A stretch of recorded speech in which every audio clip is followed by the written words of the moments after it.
The Denver Nuggets. Yeah, this team right here. The Denver Nuggets. Our boys. We've been waiting for this. We've been waiting for this.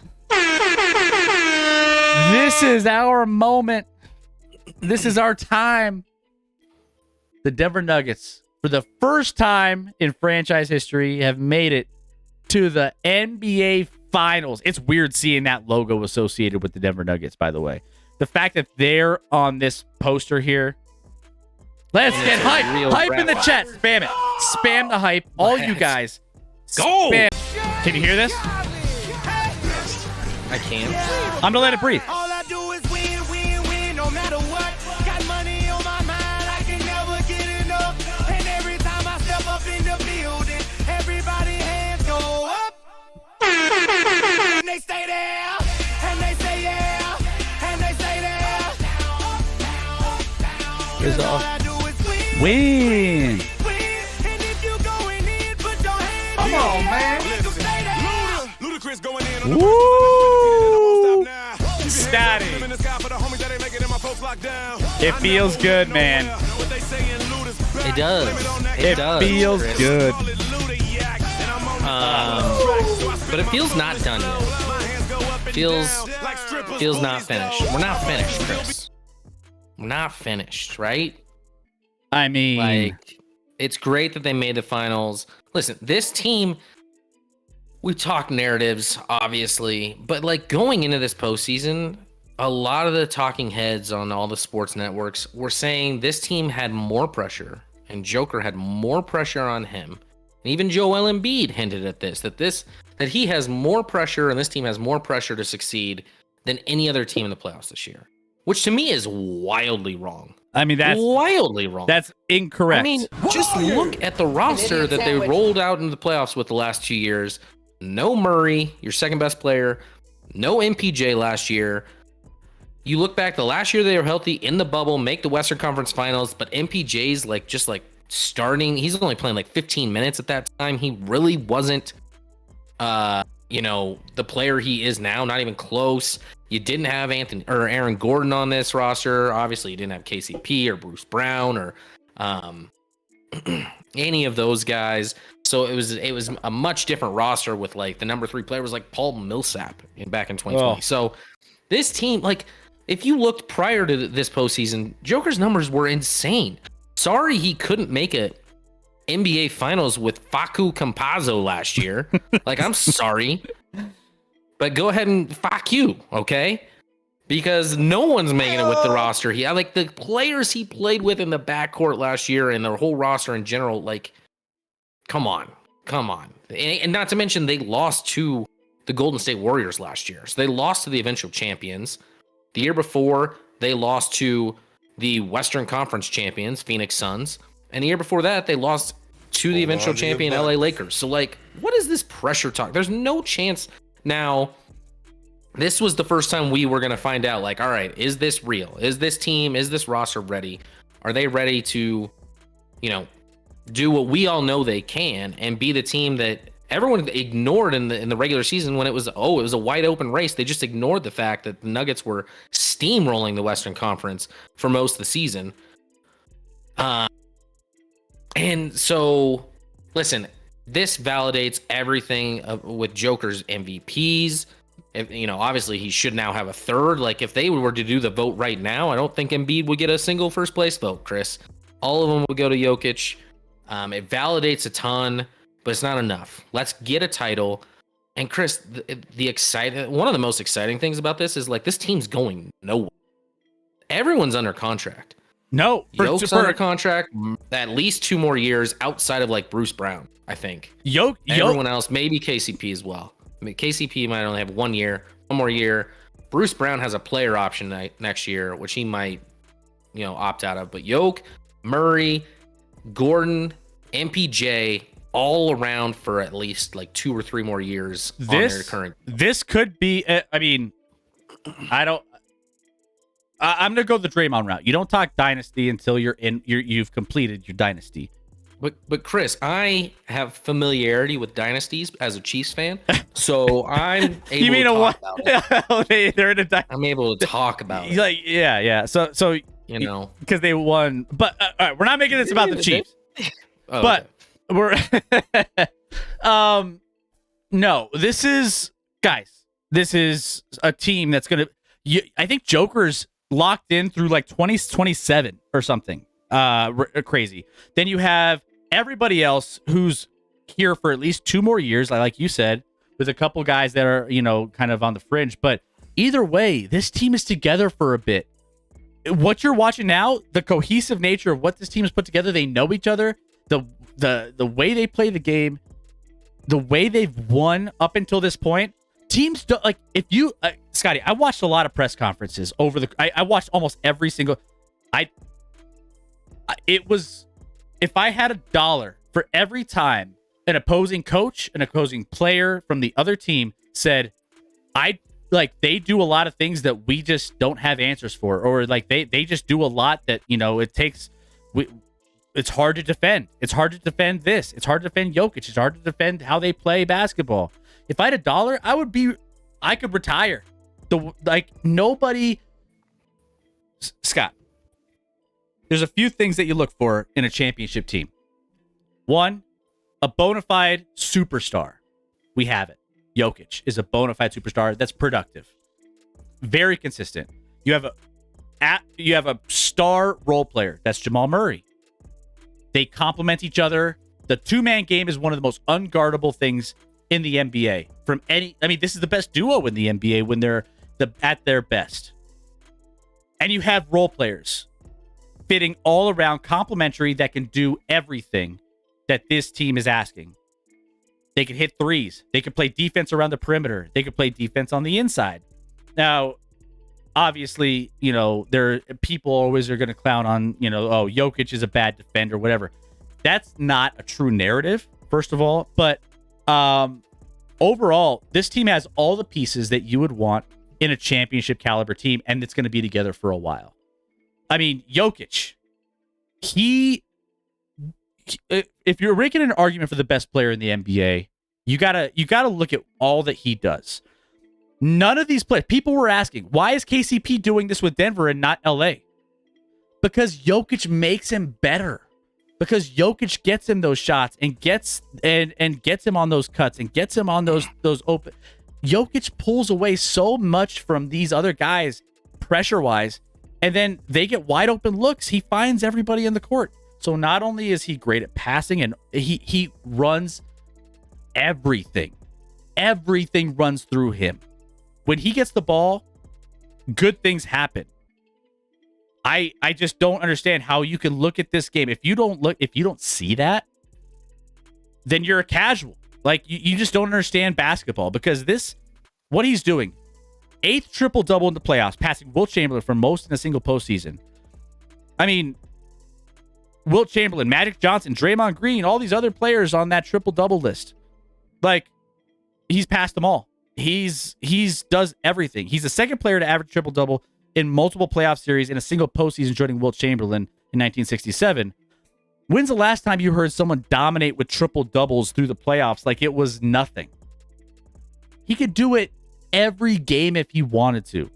He's not a stat powder, but he just puts up those stats. It's just what it is. They put away some of the best teams in the NBA, or so we thought based off of the media. And here we are. Sweep of the best defensive team in the NBA. Like, what? LeBron? It's so wild, because the narrative was, a lot of people were picking the Lakers, and then after the Lakers get eliminated, there's still literally Brian Windhorst was on. Brian Windhorst is a clown. And he was like, I've never seen a team that played so incredible like the Lakers did in getting swept, which I guess is sort of a backhanded compliment to the Nuggets, but also, like, he didn't mention the Nuggets. He just said, the Lakers were terrific in getting swept. That's like, we're participation trophies. I've never seen a boat like sink like the Titanic did. They did it the best. Like, that's basically what he's saying out loud on TV for people to hear. Chris, and now, LeBron comes out after the game 4 in his presser and basically says This Nuggets team is the best team he's faced in his time as a Laker. Like, he talked with Anthony Davis after the series, and they both agreed, like, this is the best team they faced in all their years as a Lakers. Obviously, they won a title a few years back, so on and so forth. So this team is really, really, really good. And there's not, they play for each other. They play together. They, play some pretty basketball. They can interior score. They can mid-range it with, especially Jamal's great in the mid-range. KCP's pretty solid there. They can obviously have a ton of weapons from three. Defensively, they play really, really sound in stretches for sure and are underrated in that aspect. Like, there's not a lot of weaknesses. Rebounding the ball, they're typically better than the opponent. Like, not a lot. There's not like a hole, a glaring hole where they're like, yeah, but this is the one thing they can't do. They can do anything. And they're the best team in the NBA. They'll be favored against either team. I don't even care. If they're not favored against Boston, I will pour so much money on the Nuggets if Boston somehow comes back. And if we're facing Boston and Boston's favored in that series, all of my money will go to, like, forget college kids. I'm taking it out briefly. I'll put it back in, but I need that money to bet real quick on the Nuggets to win the NBA Finals. I mean, currently the Denver Nuggets are minus 210 to win the NBA Finals. Miami is plus 390, and the Boston Celtics are plus 460. So now, but part of that is because we're the only team that's made it. True. We'll definitely be heavy favorites against Miami. If Boston somehow and Boston's odds are so far back because they're down 3-1 right now. They got to win 3 straight just to make it. But if they do, I could see a scenario where Miami, because they'll have home court, they're the odds favorite somehow, or it's close to a pick 'em. I could see that. Well, I mean, Boston right now are plus 210 to win that series. If that series goes long, I'm telling you, they're going to be exhausted after that series. And then you get a fresh Denver Nuggets team watching all the tape that they're watching on these teams. I mean, it's done. Like, Nick, I don't hate the players. I'm a show me type of guy. Win the big one, then I give you respect, and then continue after that. I'm telling you, after this championship, should the Nuggets win, you can't deny that this team, or especially, of all the guys on this team that need this, just for all the validation of what he is, it's Nikola Jokic. Not that he needs it, but it's just he has so many receipts he's cashing in at the end of this.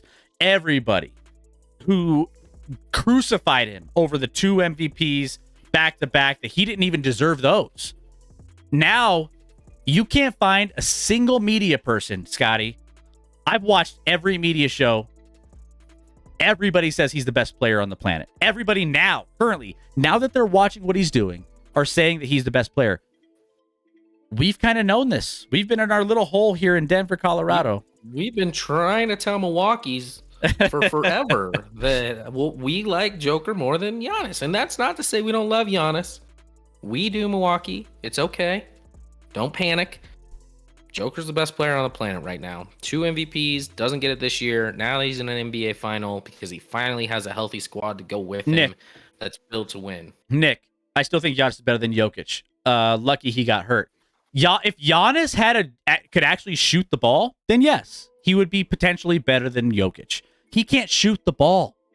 Yeah, but he can jump higher, Chris. He could jump higher, but look up Giannis's 3-point. Longer arms. Look up Giannis's 3 points. Look up his field goal percentage, or just from jump shots specifically. Just have some fun looking at some of those. Now it comes out. Finally, Nick is like, I'm sorry for disrespecting. I'm just hurt as a Braun fan. See, Nick, I knew there was something. It was deeper than just not believing in the Nuggets. Anytime there's like, and I know this because my wife is a therapist. Anytime you have some of that out, like that, you're lashing out, there's a foundational reason, underlying factor that always brings it out. And I get it. I'm sorry, Nick. Listen, LeBron's a hell of a player. LeBron? And probably a top 10 player all time. Let's talk about that. LeBron. Probably. I'm not gonna say definitely. Let me give Braun his flowers in this sense.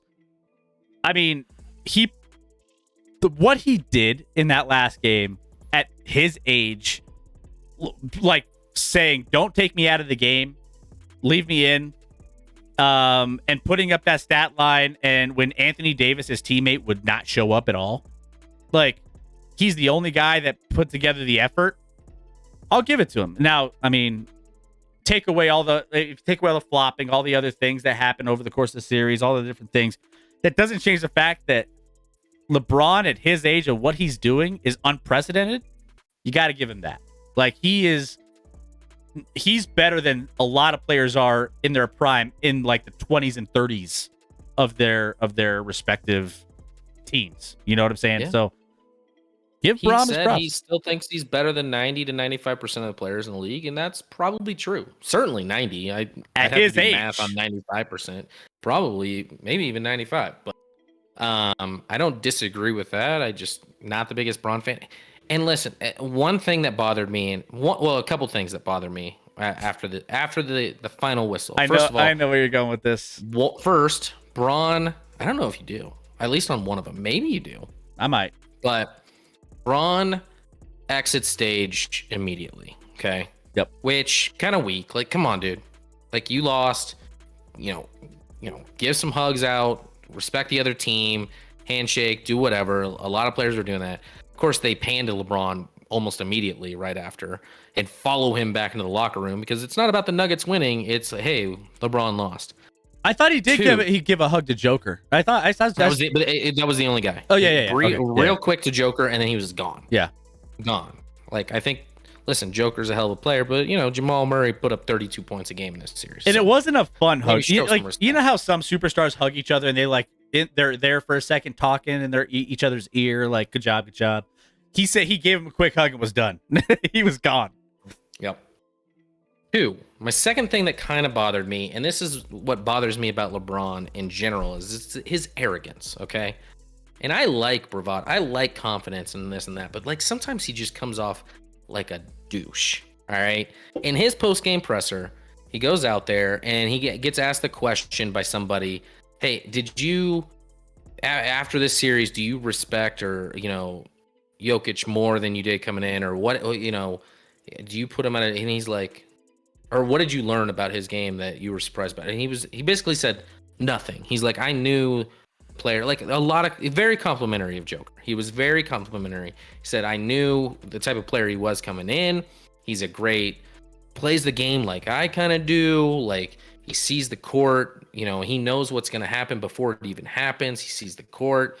He's a great, he can score, he can shoot, he can pass, he can rebound, like he can kind of do it all, and very complimentary. And at the end, though, when describing this, he's kind of like, and people don't talk enough about what's up here with Joker. What's up here? And he's like, and maybe, because that's one of his best traits, which I think is pretty evident and not that difficult to figure out, because it's not his athleticism, Chris. So I think that's pretty clear. But he's like, it's up here. And he's like, maybe we don't talk about that enough, and maybe that's because people just don't realize it like I do. Because he's basically saying like, I'm smarter than all of you. I get it, but you guys probably just don't get it. You don't get how smart he is on the court. And I'm like, no, I think it's pretty obvious. He just like, if you listen to that part of it, he just is basically complimenting how brilliant of a mind he has while complimenting Joker's mind and throwing everyone in the media under the bus or fans under the bus. Like, you're just not smart enough to know how smart he is. You idiot, dumb people. Yeah, I mean, those are the things that it was weird that like LeBron would go into halftime like with 5 seconds on the clock, like his team is still playing or whatever. It's weird, like weird stuff. I just like, why would you? What does getting 5 seconds ahead of your team into the locker room at halftime have anything to do with like you beat? Like, I mean, what is that? Hell of a first half for sure. I mean, that was the most points LeBron's had in a half in his playoff career. Did you know that? Yeah. 30, I I think he mean, had 31 and a half, ends with, what did he end up with? 40. So second half and late, obviously kind of disappeared. Didn't have what Nicholas LeBron in his prime was way better than Jokic. So does he need to compliment him? That's weird. I don't remember LeBron ever going to playoffs averaging a triple double, Chris. I don't remember that. Do you remember that? Do you remember that? I don't. Hey, hold on. Let me look at LeBron. Real quick. Nicholas Braun is washed. STG, what's going on, my friend? Denver's played better ball. Enough said. Admitting it was flopping went both ways. As STG. I mean, here's the thing. I mean, am I saying that Joker doesn't flop? No, I'm not saying that. He there are instances where he tries to get calls. That's true. Same with LeBron. I mean, it's just part of. I mean, everyone does it. So, I mean, what are we talking about? Dikembe Mutombo laid on the living room floor of his home, holding the ball above him like it was 1994 in Seattle. The only time Denver ever owned Seattle from a sporting landscape. Seattle has since owned Denver in certain facets of sports. I mean, that Dikembe Mutombo moment, this might be since that Dikembe Mutombo moment. This is probably surpasses that as one of the greatest moments so far. We haven't gotten to the finals yet in Nuggets history. I mean, that's one of the most iconic moments in Denver Nuggets history with Dikembe laying on the floor with that 8 seed upset over the Sonics. Yeah. I mean, that was the iconic moment probably in Nuggets history that everyone sees. Like, if you imagine one moment prior to this season for the Nuggets, it's Dikembe on the floor clutching that ball, right? Now, I think it's surpassed certainly with this team making the finals. You can, I mean, hell of a job. the Jokic shot behind, like when he hit that over Anthony Davis and he went back, stepped back. It was like a Steph Curry, Dirk Nowitzki. I mean, it was kind of a combination of like 2 or 3 different players all wrapped up in one, where he hit that shot off balance, and I was just like, you should have heard the bar. It erupted. It was he did that. He's done that 2 or 3 times. But we talk about the helicopter with John Elway. We talk about Ray Bork winning the Stanley Cup. There's a lot of moments in Denver sports lore that, I mean, that could be one of them, unless something crazy happens in the finals. But people really, I mean, that's an iconic moment, if you're asking me, as a Denver Nuggets fan. Therapist, I need one. We now have the worst quarterback in the league. I agree, Scott. Tom Brady when he's get his ass kicked in the Super Bowl. LeBron's nice comments about Joker were actually a backdoor compliments about himself. Yeah, they absolutely were. How sweep it was, says Broncos. LeBron in his prime was way better than Jokic. So does he need to compliment him? Let's see. I want this Nicholas one. Did Jokic take a bunch of scrubs to the finals like LeBron? LeBron took a 20-win Cavs team to the finals. Hold on. It was not a 20-win Cavs team, but yeah, LeBron has a epic run of taking some bad, maybe not great rosters to the NBA finals and then losing in the NBA finals because the East sucked. He made like 8 straight finals in the Eastern Conference. He comes over to the West with LA. He's made one final in 5 years. Okay. Like the East just sucked. That's why he has a losing record in the finals. Is because the East was trash. So yeah, he made a lot of finals, but that's because the Eastern Conference blew. Okay? They weren't good. And let's not pretend like some of his teams didn't, like his Miami teams. I mean, obviously he had Wade and Bosch making a lot of finals with them. Cleveland, he's got his boy Kyrie and Kevin Love, and like there's it's not like there's not pieces. So going back to that year where he weirdly made it with Cleveland and they got swept by about 100 points total by San Antonio in 4 games is not an achievement for me because he didn't even beat any good teams in the East that year. He didn't beat a single good squad because the East sucked. If he was in the West that year, he would have been a first round exit. Milwaukee's in the chat, and I've seen this quite a bit. So I mean, he's speaking for maybe people outside of Denver or Miami or Boston or Denver, Miami. Yeah, way too much talk about Nuggets. Will be the lowest ratings final ever. No one cares. That's so ironic from a guy that lives in Milwaukee or is a fan of teams in Milwaukee. True. So ironic. I mean, come on, dude. Have some self-awareness.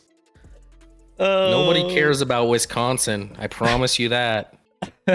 Nobody. They were saying the same thing about the Bucks back when the Bucks made the finals. No and by one. the way, no one. Game 4, I heard today, Game 4, I assume this was true. Game 4, Western Conference Finals, most watched Western Conference Finals game since 2013. And I understand LA is a big part of that. Totally get it. But most watched game is Game 4. Game 4, LA down 3-0. A lot of the casuals in LA probably aren't watching a team that's down 3-0. So it's everyone else watching the Nuggets close out LA. All right. And frankly, I don't know if people think like I'm going to have hurt feelings if you say something like, oh, no one's going to watch the finals. I don't give a damn if you watch or not. You should, because the Nuggets are a phenomenal basketball team. But if you don't, that doesn't bother me. It's not going to take anything away from the title. I don't care. Don't watch then. Yeah. Don't watch because you're all haters. And Nick, I appreciate you coming in and because he's like, to be honest, during the series, I was like, damn, Jokic and Murray are killing us. The role players came to play. Yeah. And like Nick, honestly, I appreciate your fandom as if I was in the same role, it would be like, I feel like I'd be kind of trying to justify as well. Like, but you're much better than other Laker fans that I've seen, Nick. Like, there are other Laker fans that are like trashing everything. And I'm like, okay, like I give you props, Nicholas, a little bit more than what I've seen across Twitter and some of these other areas. But let's put a bow on this. Denver Nuggets have made it to the NBA Finals. We have a lot to cover. There's a lot of games that Scotty, I don't know how we figured this out, but there's a lot of games that land on streaming nights based off of the schedule. I think it starts on a Thursday, which is a stream night for you, and then it's Sunday for game 2. Sunday game 2. And probably Wednesday. And then Wednesday game 3. Yep. Oof. Yeah. So why is there so much time between the finals games? Like, you don't need to build it up that much. The NBA loves to draw it out. And right now, because there's conference finals, they do every other night. And then the NBA finals, they're like, hey, take a week off, guys. You're exhausted in between games. Like game 1 and 2, let's have a week off. You did make fun of hockey for there being like a 5-game difference in rounds. Yeah, no. And I think it's too drawn out. Listen, I think the Nuggets are in good shape and like a younger team for the most part. Where like playing every other night, I wouldn't have a problem with. Not at all. I'd prefer it that way. Like let's go. Let's keep the momentum of the series and let's keep people talking. When you get like 2 days off in between every game, kind of just feels drawn out a little bit. But I don't know why they do it. That's the reality of what they do. I don't know if they're picking like perfect nights and trying to match it up with that, but I don't know. I agree. I think specifically perfect nights every other night with the streams. Maybe take two days off on travel when you're traveling to cities or something. Yeah, minimum or at the most. But when you have games 1 and 2, you should only have a 1 day off in between game 1 and 2. We'll see, man. I feel like I want the games to happen already. I really want these finals to start. But I will be there for game 5 and game 7 should the Miami Heat win. And I can't wait to be in that. I'm going to be by myself. Like, I have nobody going with me. But you know what? I have to be there. Like, it's kind of like you go into Miami for your Chiefs for that Super Bowl. Like, you have to go. There's just Rachel, when I told Rachel the price of NBA finals or what you were paying for your NBA finals tickets, she's like, "Oh, like that was was that comparable? So what you were gonna want to pay for Super Bowl tickets?" I'm like, "Nah, Super Bowl tickets were like 5 times that." Yeah, I got a deal. Like, I never have to justify. I never have to justify when Super Bowl tickets are that expensive. Like, even nosebleeds are in the $5-6 grand. Like, Chris, the one thing, The one thing though, you said you have tickets for if they play Miami, games 5 and game 7. Yeah.